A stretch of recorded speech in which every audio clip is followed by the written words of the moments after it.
Hey horror fans, once again, it's the Horror Miser Monty G, and today we're going to do something special, which I'll probably do like once a month, is go over some nostalgic classic horror films from the good old days of horror, what I call old school horror. And today we're going to review the horror classic that came out in the 70s, and one of my personal favorites, The Car. Now, before we begin, I want to say, first of all, hello to my very brand new subscribers. Recently, if you don't know already, there's been some craziness going on YouTube where they're not allowing small channels to monetize. If they want to monetize their whatchamacallits, they increase their threshold. I did a rant video upon it. I'll probably leave a little, not this one, I'll probably leave a little card up there. So if you want to see my rant and a lot of my friends from the horror community, especially my good friend Emma from Spooky Astronauts, galvanized, and I got a huge big bump in subscribers. So I want to say hello to all my new subscribers there. And of course, to all my old subscribers, I continue to thank you for supporting me and supporting my channel. And I'm glad that you are now part of the horror experience. And let's get on with it and let's review the movie The Car. Now, The Car is a 1977 American thriller action horror film. It was directed by Elliot Silverstein. It was written by Michael Butler, Dennis Skylak, and Lane State. The film stars James Brolin, Kathleen Lloyd, and Ronnie Cox. Excuse me. And basically, the easy premise is that a very sleek and demonic possessed car ravages through the small town of Utah and kills everyone that comes into contact with it.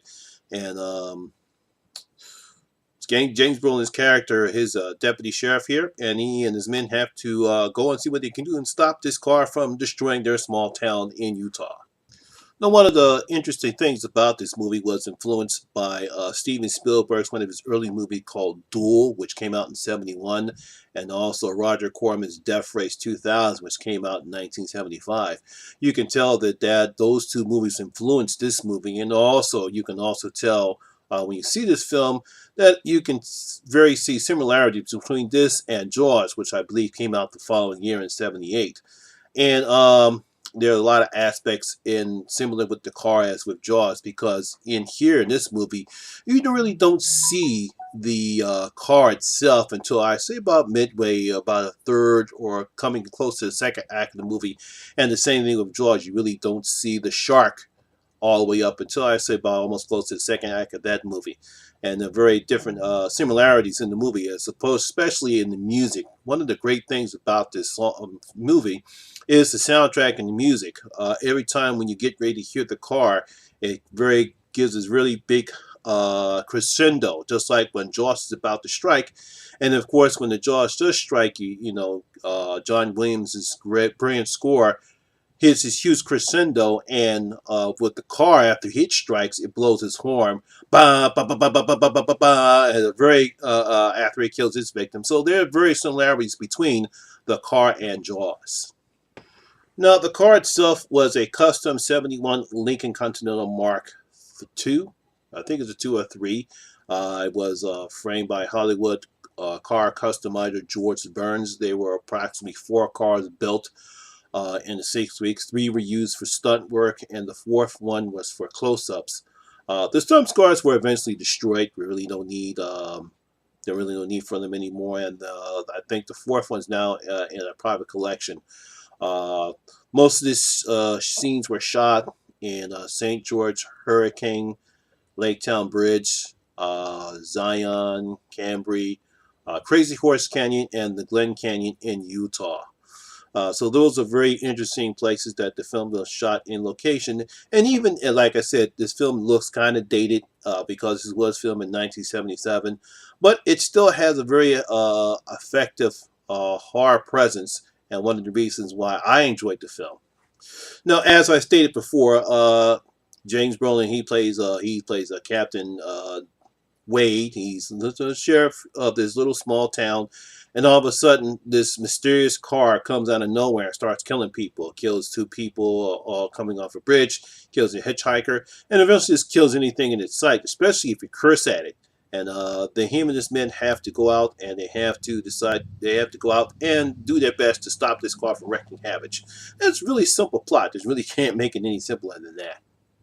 One of the great things about the car is that you never see who the driver is. That's the mysterious thing about it. Now, there is a scene at the end that makes you believe that you see some type of demonic figure at the end of the picture, but it's never really specified about who's driving the car.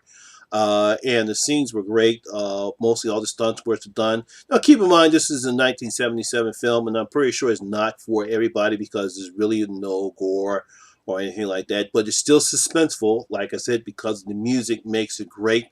Anytime the car comes out and it hears that great music that you hear.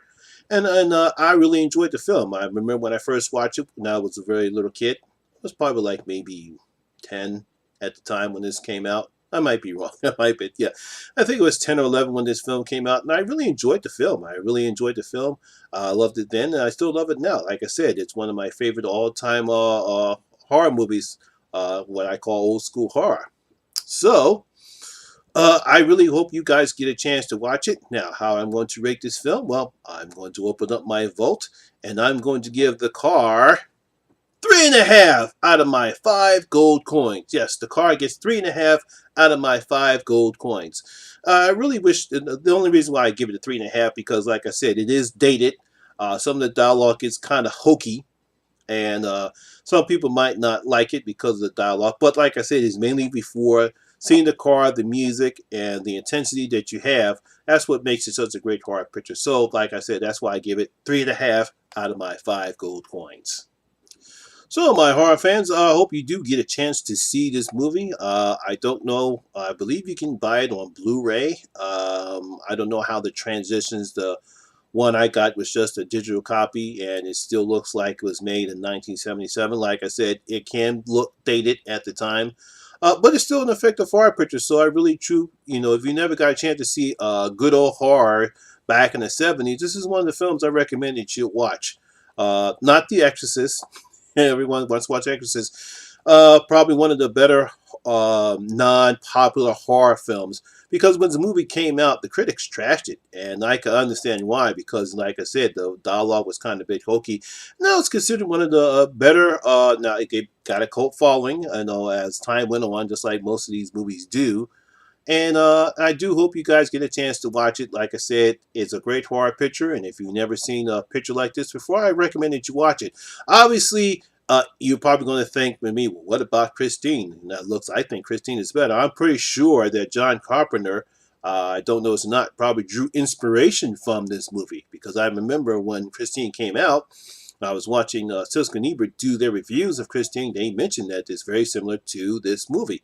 And I'm pretty sure it wouldn't surprise me if John Carpenter drew his inspiration from this movie, The Car. So I do recommend you do watch it. Well, that's my video for today. I hope you guys really loved it. And if you do, please give it a thumbs up because it really helps the channel out again.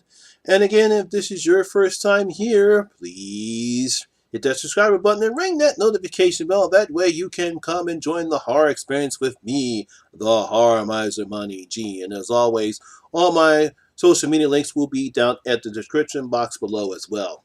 Once again, my name is Lamont Smith, better known as the Horror Miser Monty G. And always remember, horror rules.